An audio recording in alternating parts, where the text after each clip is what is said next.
दोस्तों, जय श्री राम।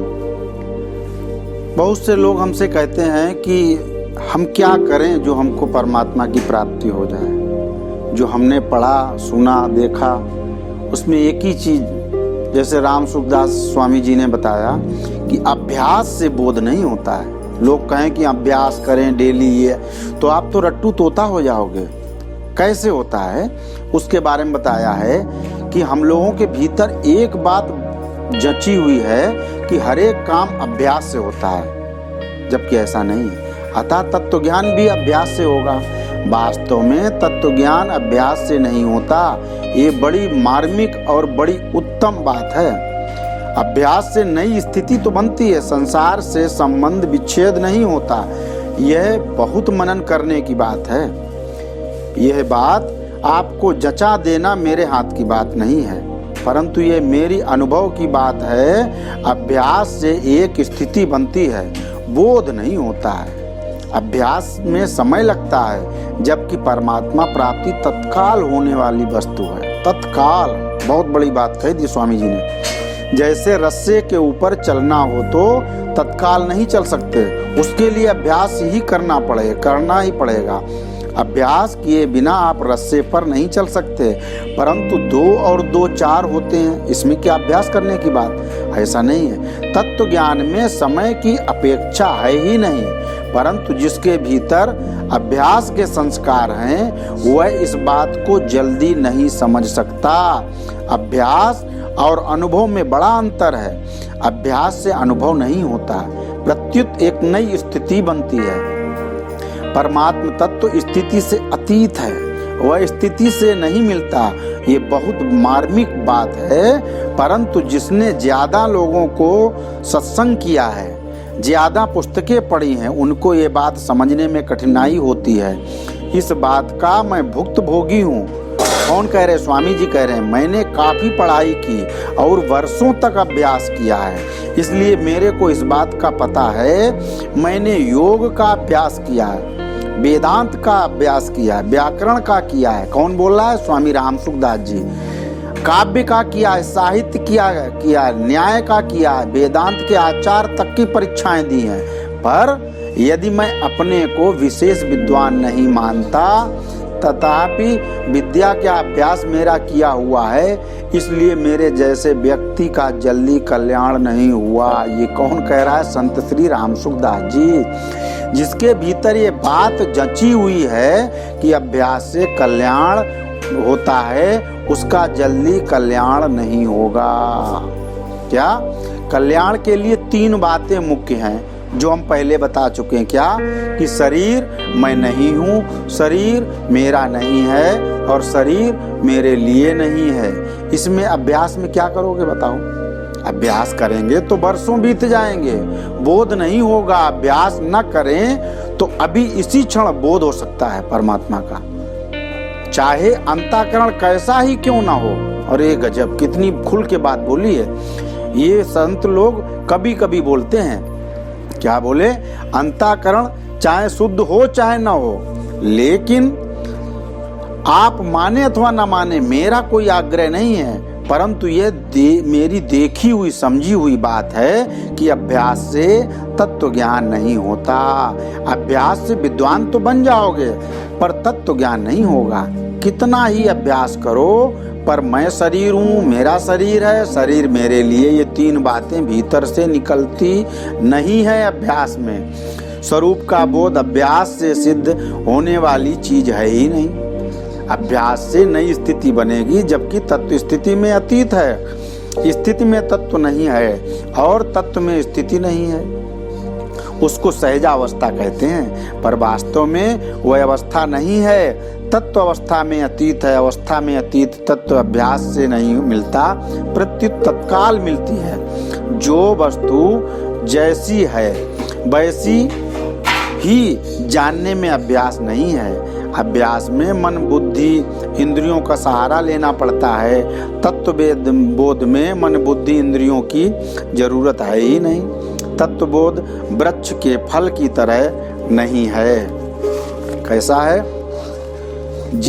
में समय लगता है, समय स्थिति बनने में लगता है, जबकि अंतःकरण शुद्ध होगा, मल विक्षेप आवरण दूर होंगे, तब बोध होगा। यह प्रक्रिया मेरी की हुई है। कौन बोल रहा है? स्वामी राम सुखदास जी। वास्तव में तत्व विवेक के लिए अंतःकरण की शुद्धि की जरूरत नहीं है, प्रत्युत अंतःकरण से संबंध विच्छेद की जरूरत है कि ना मैं अंतःकरण हूँ, ना मैं बुद्धि, मन बुद्धि अहंकार हूँ। केवल तत्व प्राप्ति की चाहना जोरदार बढ़ जाएगी तो चट प्राप्ति हो जाएगी। अपने भीतर अभ्यास के संस्कार पड़े हुए हैं, इसलिए प्रत्येक व्यक्ति के भीतर से प्रश्न उठता है कि अब क्या करें। आपने कहा, हमने सुन लिया, अब क्या करें? क्या करें यह बाकी रहेगा। अगर तत्काल प्राप्ति चाहते हो तो मैं शरीर नहीं हूँ, ये बात मान लो।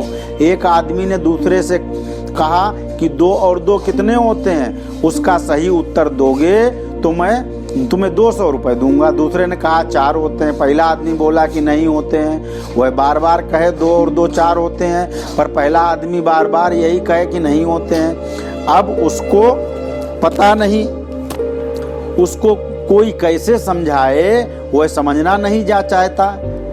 आपको इतनी ही बात समझनी है कि मैं शरीर नहीं हूँ। आप घड़ी मेरी है ये तो कहते हैं, पर मैं घड़ी हूँ ये नहीं कहते। परंतु शरीर में के विषय में आप शरीर मेरा है ये भी कहते हैं, और मैं शरीर हूँ ये भी कहते हैं। मैं शरीर हूँ ये शरीर से के साथ अभेद भाव का संबंध है, और शरीर मेरा है ये शरीर के साथ भेदभाव का संबंध है। आपको कोई एक बात कहनी चाहिए, चाहे भेदभाव का संबंध कहो, चाहे भेदभाव का संबंध न कहो। है मैं भी कहना और मेरा भी कहना ये भी गलती है। प्राणी 84 लाख योनियों में जाता है तो एक शरीर को छोड़ता है और दूसरे शरीर में जाता है। जब 84 लाख योनियों के शरीर हमारे साथ नहीं रहे तो क्या ये शरीर हमारे साथ कैसे रहेगा? आप ही बताओ। वे शरीर हमारे नहीं हुए तो ये शरीर हमारा कैसे हो जाएगा? शरीर तो छूटेगा ही। अतः सीधी सरल बात है कि शरीर मैं नहीं हूँ, इसमें अभ्यास का कोई काम नहीं। जब तक अहंकार मैंपन रहेगा तब तक बोध नहीं होगा। अहम मिटते ही ब्राह्मी स्थिति तुरंत हो जाएगी। निर्ममो निरअहंकारो स शांति मधिगच्छति, ऐसा ब्राह्मी स्थिति पार्था नैना प्राप्य विमुह्यति। गीता का 2 अध्याय 71वां 72वां श्लोक। अहंकार अपरा प्रकृति है और स्वयं परा प्रकृति है। परा प्रकृति का संबंध परमात्मा के साथ है, अपरा के साथ नहीं। अहंकार को पकड़ने से बोध कैसे होगा? बहुत वर्ष पहले की बात है, जब उन्होंने एक बार मैंने कहा कि अहम ब्रह्मास्मि, मैं ब्रह्म हूँ, कहना ठीक नहीं है। अहम ब्रह्मास्ति, मैं ब्रह्म है, ऐसा कहना चाहिए। व्याकरण की दृष्टि से ऐसा कहना अशुद्ध है, क्योंकि अहम के साथ अस्मि ही लगेगा, अस्ति नहीं। परंतु मेरे कहने का तात्पर्य है कि अहम साथ में रहेगा तो बोध नहीं होगा। अहम नास्मि ब्रह्मस्ति, मैं नहीं हूँ, ब्रह्म है, ऐसा विभाग कर लो तो समझ में आ जाएगा। अस्मि रहेगा तो अहंकार साथ में रहेगा ही। ये अहंकार अभ्यास से कभी छूटेगा नहीं, चाहे 20 वर्ष अभ्यास कर लो। ये मार्मिक बात है, ये सिद्धांत है कि जो वस्तु मिलती है वह बिछुड़ती है, वह अपनी नहीं होती। शरीर मिला है, बिछुड़ जाएगा, फिर वह कैसा अपना कैसे हुआ? परमात्मा मिलने तथा बिछुड़ने वाले हैं, वे सदा ही मिले हुए हैं और कभी बिछुड़ते ही नहीं। ले उनका अनुभव नहीं होने से दुखी हैं, होने का दुख नहीं, इसलिए देरी लग रही है। उनको असली चाहना नहीं है। असली चाहना होगी तो तत्काल प्राप्ति हो जाएगी। परमात्मा प्राप्ति शरीर आदि जड़ पदार्थों के द्वारा नहीं होती, प्रत्युत इनके त्याग से होती। मन बुद्धि की सहायता से बोध नहीं होता, प्रत्युत इनके त्याग से बोध होता है। योग दर्शन में अभ्यास का लक्षण बताया है। तत्र स्थितो तत्रो अभ्यासा, किसी एक विषय में स्थिति प्राप्त करने के लिए बार बार प्रयत्न करने का नाम अभ्यास है। तत्वबोध किसी स्थिति का नाम नहीं है। जहाँ स्थिति होगी वहाँ गति भी होगी, ये नियम है। तत्व स्थिति और गति दोनों में अतीत। तत्व में स्थिति है, न गति है, न स्थिरता है, न चंचलता है। जैसे भूखे और प्यास के लिए अभ्यास नहीं करना पड़ता, ऐसे ही तत्व जिज्ञासा के लिए अभ्यास नहीं करना पड़ता है। हमारी आदत अभ्यास करने की पड़ी हुई है, इसलिए अभ्यास की बात ही हमें जचती है। अभ्यास का मैं खंडन नहीं करता हूँ। अभ्यास करते करते और नई स्थिति होते होते तत्व की जिज्ञासा होकर उसकी प्राप्ति हो सकती है, परंतु ये बहुत लंबा रास्ता है। कितने जन्म लगेंगे इसका भी पता नहीं। अंत में जब भी अभ्यास छूटेगा, अर्थात जड़ता, शरीर इंद्रियां मन बुद्धि से हमारा संबंध टूटेगा, तब तत्व की प्राप्ति हो जाएगी। तत्व प्राप्ति जड़ता के द्वारा नहीं होती, प्रत्युत जड़ता के त्याग से होती है। ये सिद्धांत है। जड़ता की आवश्यकता के बिना अभ्यास हो ही नहीं सकता। अभ्यास शरीर इंद्रियां मन बुद्धि से ही होता है। अतः अभ्यास के द्वारा जड़ता का त्याग हो सकता है। जिसकी सहायता से अभ्यास करेंगे उसका त्याग अभ्यास से कैसे होगा? परंतु अभ्यास की बात हर एक आदमी के भीतर जड़ से बैठी हुई है, इसलिए बोध मतलब भगवान का ज्ञान होने में कठिनता हो रही है। बोध होने में अभ्यास को हेतु मानने के कारण जल्दी बोध नहीं हो रहा है। यद्यप भगवान नाम का जप कीर्तन प्रार्थना भी अभ्यास के अंतर्गत ही आते हैं, बहुत गूढ़ मंत्र दिया है ये, तथापि ये अभ्यास से तेज है, कारण कि अभ्यास से अपना सहारा रहता है। पर जब प्रार्थना आदि में भगवान का सहारा रहता है, हे नाथ हे मेरे नाथ, ये पुकार अभ्यास से तेज है। अभ्यास में अपने उद्योग से काम होता है, पर पुकार में भगवान की कृपा से होता है। ऐसे ही बोलो, हे प्रभु, हे दीनदयाल, हे गोविंद, खूब उनको याद करो। हे प्रभु, ये हमारे से क्यों नहीं छूट रहा है? मन बुद्धि अहंकार क्यों नहीं छूट रहे हैं? हे प्रभु, शरीर को अपना न माने ऐसी स्थिति कब आएगी? ऐसे जब बोलोगे तो परमात्मा खुद ही आप में विराजमान हो जाएगा।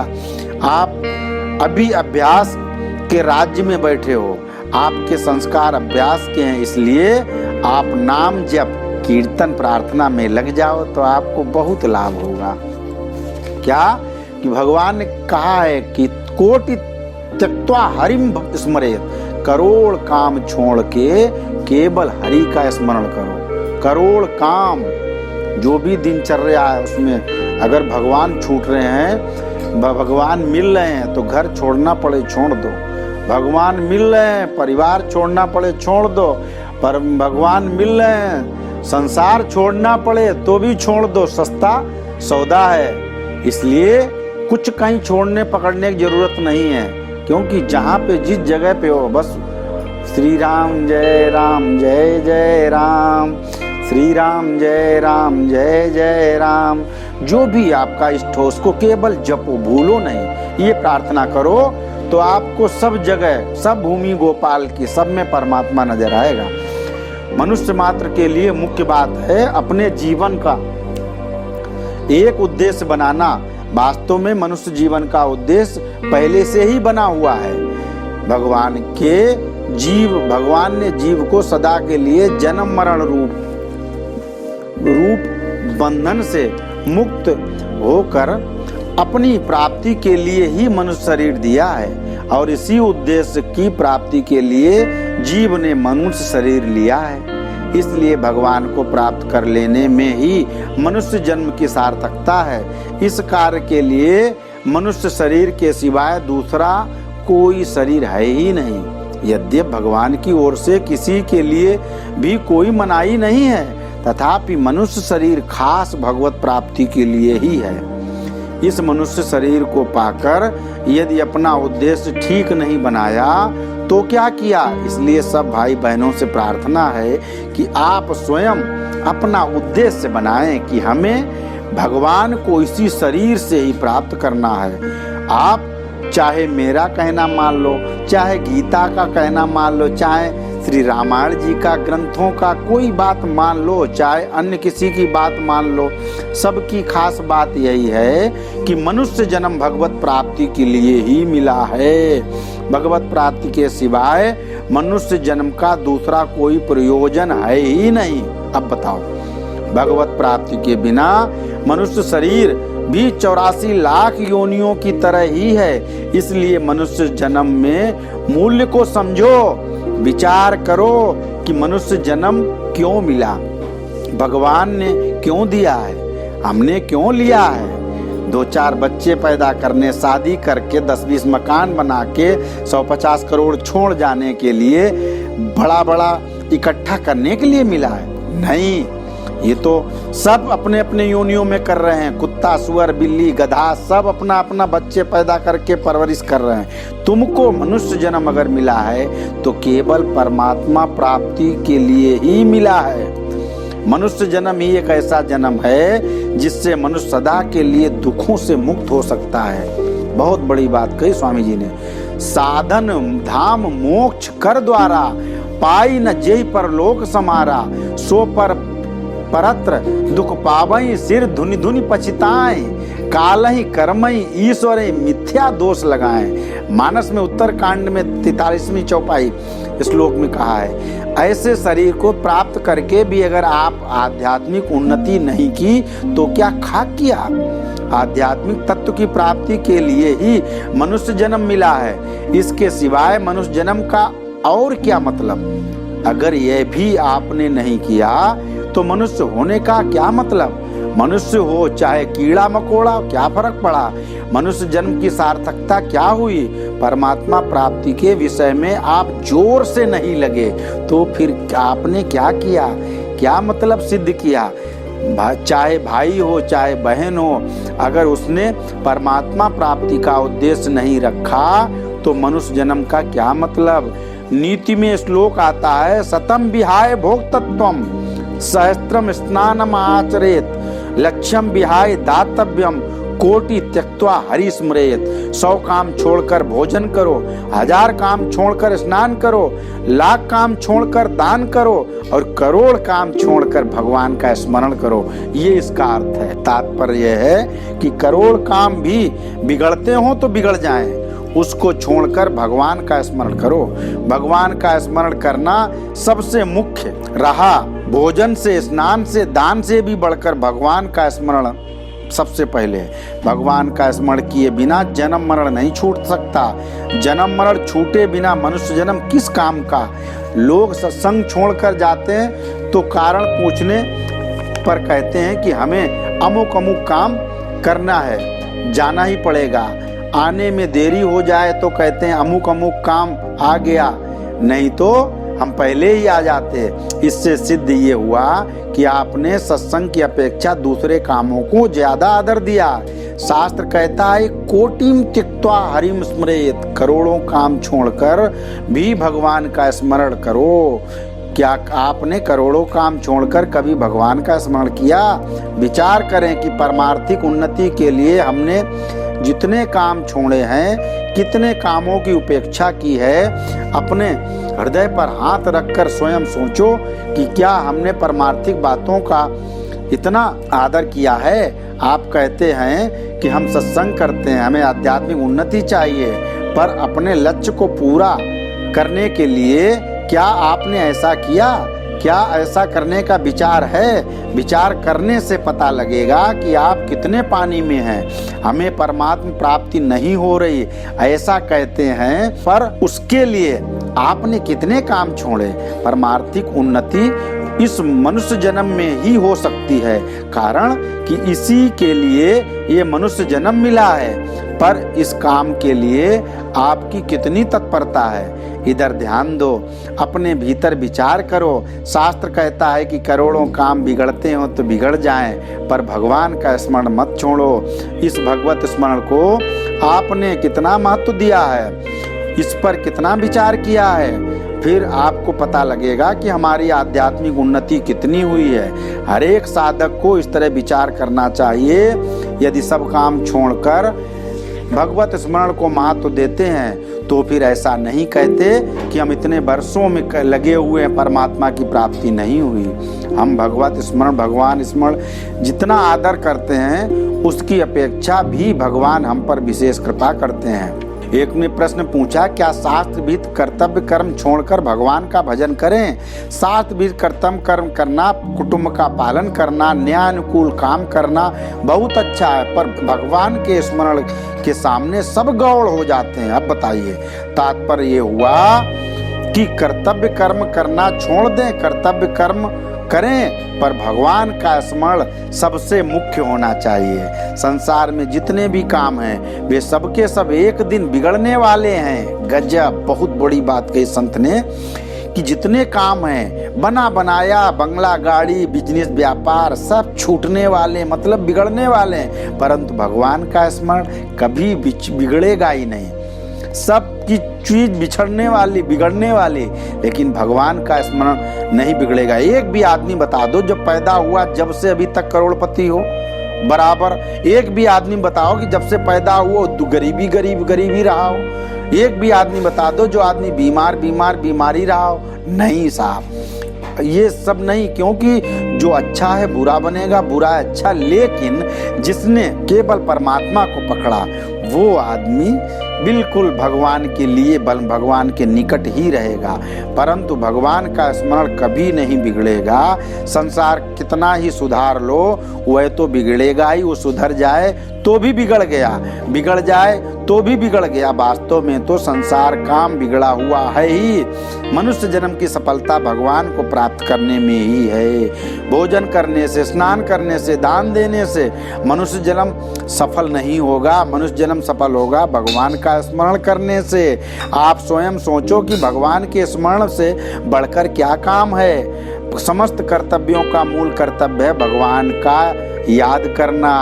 अन्य सब कर्तव्य इससे नीचे हैं। कहने में तो आप कर्तव्य कर्म की बात करते हो, पर वास्तव में अपनी आयु का नाश कर रहे हो। गजब, कितनी कड़ी शब्दों में संत ने समझा दिया कि अपनी उम्र का नाश कर रहे हो। बहाना कर रहे हो कि परिवार, ये सब कुटुंब, घर, ये सब अपनी उम्र का नाश कर रहे हो। सब कुछ करो, वो सब मनाही नहीं, लेकिन परमात्मा सर्वोपरि। ये पढ़ने सुनने में समझ में नहीं आती है। आप स्वयं सोचेंगे तब समझे में आएगी। कोटि त्यक्त्वा हरिं स्मरेत्, यह बात ही अंधेरे में नहीं कही गई है। असली कर्तव्य ये है, वही है जिससे मनुष्य संसार में ऊंचा उठ जाए। कर्मयोग के पालन से मनुष्य संसार से ऊंचा उठ जाता है। अगर आप संसार में ऊंचा उठ गए तब तो आपने कर्तव्य का पालन किया, नहीं तो कर्तव्य को समझा ही नहीं, केवल समय बर्बाद किया है। अगर आपने कर्तव्य कर्म ठीक पालन किया होता तो स्त्री पुरुष, रुपए पैसे मन नहीं जाता, रुपयों के लिए झूठ कपट चालाकी ठगी नहीं करते। ये नियम है कि कर्तव्य कर्म का पालन करने से मनुष्य संसार से ऊंचा उठ जाता है और उसे शांति की प्राप्ति हो जाती है। विहाय कामान्य सर्वान पुन्माश्चरति निष्प्रहा निर्ममो निरअहंकारो स शांति मदि गच्छति। गीता का 2 अध्याय 71वां श्लोक। जो मनुष्य संपूर्ण कामनाओं का त्याग करके स्प्रहा रहित, ममता रहित, अहंता रहित होकर आचरण करता है वह शांति को प्राप्त होता है। अब दूसरा क्वेश्चन किसी ने किया है, अगर कोई बीमार हो तो क्या उसकी सेवा छोड़कर भगवान का भजन करें? अगर भगवान की सेवा मानकर बीमार की सेवा करें तो क्या हर्ज है? संत जी बोलते हैं, क्या बाधा लगती है? बीमार व्यक्ति को साक्षात भगवान का मानकर उसकी सेवा करो। घर के काम को भगवान का काम मानकर करो। गीता में भगवान ने खुद ही कहा है, यस करोसी यदस नासी यज्जुत होसी ददासी यत पश्यसि कौन्तेय तत्कुरुष्व मदर्पणम। हे कुंती पुत्र, तू जो कुछ करता है, जो कुछ भोजन करता है, जो कुछ यज्ञ करता है, जो कुछ दान देता है, जो कुछ तप करता है, वो सब मेरे में अर्पण कर दे, तेरा कल्याण है। भगवान का काम समझकर सब कर्म करो। बुहारी करो, भोजन बनाओ, शौच स्नान करना भी भगवान की सेवा है। बालक भोजन कर लेता है तो माँ राजी हो जाती है।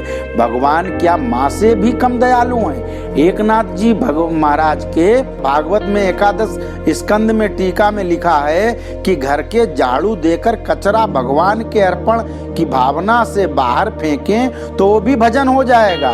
निरर्थक कर्म भी भगवान को अर्पण करने से भजन हो जाता है। अगर भगवत प्राप्ति का दृढ़ उद्देश्य हो जाए तो फिर आपके सही कार्य भजन हो जाएंगे। फिर आपके द्वारा संसार का काम नहीं होगा, प्रत्येक काम भगवान का ही हो जाएगा। जो काम करोगे वो सब भगवान का हो जाएगा। इसी में मनुष्य जन्म की सार्थकता है। मेरी भाई बहनों, इसी बात को पक्का कर लो कि जो भी हम काम करेंगे, कोटि त्यक्त्वा हरि स्मरेत, करोड़ काम छोड़ दो और भगवान का भजन करो। यही करते करते आप कान में लगा के इसको सुनो, लोगों को फॉरवर्ड करो, लाइक करो, शेयर करो। जितना हो जाए, हम तो यही चाहेंगे। एक बात भी किसी पकड़ में आ गई तो कल्याण हो जाएगा, उसमें आप भी पुण्य के भागी बनेंगे। हैं तो आप अपना ख्याल रखें, खूब भगवान का स्मरण करो।